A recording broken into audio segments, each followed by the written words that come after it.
Friends, so இந்த வீடியோவில் நம்ம என்ன பார்க்க போகிறோம்னா இரட்டுற மொழிதல் பாடலோட பொருள் பார்க்க போகிறோம். ஆல்ரெடி முன்னாடி வீடியோலேயே நம்ம பார்த்துட்டோம். இரட்டுற மொழிதல் எழுதியிருந்தது வந்து சந்த கவிமணி தமிழழகனார். இந்த பாடலில் தமிழை எதுக்கு இணையாக வச்சு பாடியிருக்காங்கன்னா ஆழிக்கு இணையாக. ஆழினா நம்மளுக்கு தெரியும், ஆழினா கடல். ஸோ கடலுக்கு இணையாக வச்சு பாடியிருக்காங்க. அதை தமிழை என்னென்ன புகழ்ந்து பாடியிருக்காங்க, கடலை பற்றி என்னென்ன புகழ்ந்து பாடியிருக்காங்கன்றதை பார்க்கலாம்.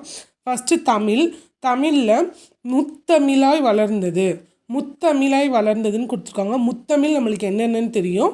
இயல், இசை, நாடகம். இயற்றமிழ், இசைத்தமிழ், நாடகத்தமிழ், அதுதான் வந்து முத்தமிழ். அடுத்து முச்சங்கங்களால் வளர்க்கப்பட்டது. முத்தமிழாய் வளர்ந்தது, முச்சங்கங்களால் வளர்க்கப்பட்டது. முச்சங்கங்கள் என்னென்னு நம்மளுக்கு தெரியும். முதல் சங்கம், இடைச்சங்கம், கடைச்சங்கம். அது எங்கெங்கே நடந்துச்சுன்றதை வந்து யாராச்சும் தெரிஞ்சால் கமெண்ட்டில் போடுங்க. அடுத்து ஐம்பெருங்காப்பியங்களை அணிகலன்களாக பெற்றது.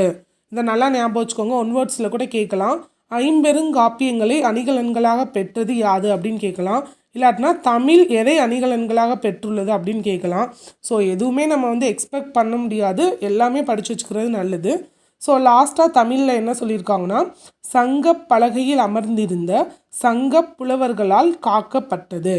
ஸோ 4 பாயிண்ட்ஸ் மட்டும்தான் கொடுத்துருக்காங்க. தமிழை பற்றி நல்லா ஞாபகம் வச்சுக்கோங்க. முத்தமிழாய் வளர்ந்தது, முச்சங்கங்களால் வளர்க்கப்பட்டது, ஐம்பெருங்காப்பியங்களை அணிகலன்களாக பெற்றது, சங்க புலவர்களால் காக்கப்பட்டது. இதுக்கு இதுக்கு இணையாக வந்து கடலை என்னென்ன சொல்கிறாங்கன்னு பார்ப்போம். இங்கே முத்தமிழாய் வளர்ந்ததுக்கு பதிலாக இங்கே முத்தினை தருகிறது. நம்மளுக்கு தெரியும் கடல்லேருந்து முத்துக்கள் எடுப்பாங்கன்னு, அதை தான் வந்து முத்தினை தருகிறது அப்படின்னு கொடுத்துருக்காங்க. அடுத்து இங்கே முச்சங்கங்களால் வளர்க்கப்பட்டதுன்னா இங்கே 3 வகையான சங்குகளை தருகிறது. இப்போ ஆப்ஷனில் கூட கேட்கலாம், அந்த 3 வகையான சங்குகள் என்னென்னா வெண்சங்கு, சலஞ்சலம், பாஞ்சசன்யம். நல்லா ஞாபகம் வச்சுக்கோங்க. 3 வகையான சங்குகள் என்னென்னு கேட்டால் அதோட பேர் வந்து வெண்சங்கு, சலஞ்சலம், பாஞ்சன்யம். அடுத்து மிகுதியான வணிக கப்பல்கள் செல்லும்படி இருக்கிறது. லாஸ்ட்டாக வந்து தன் அலையால் சங்கினை தடுத்து நிறுத்தி காக்கிறது. ஸோ தமிழை காக்கிறது வந்து சங்க புலவர்கள்னால், அதாவது கடல் வந்து எதை காக்குதுன்னா சங்கினை வந்து தடுத்து நிறுத்தி காக்கிறது. அவ்வளோதான் ஃப்ரெண்ட்ஸ். நல்லா பார்த்துக்கோங்க.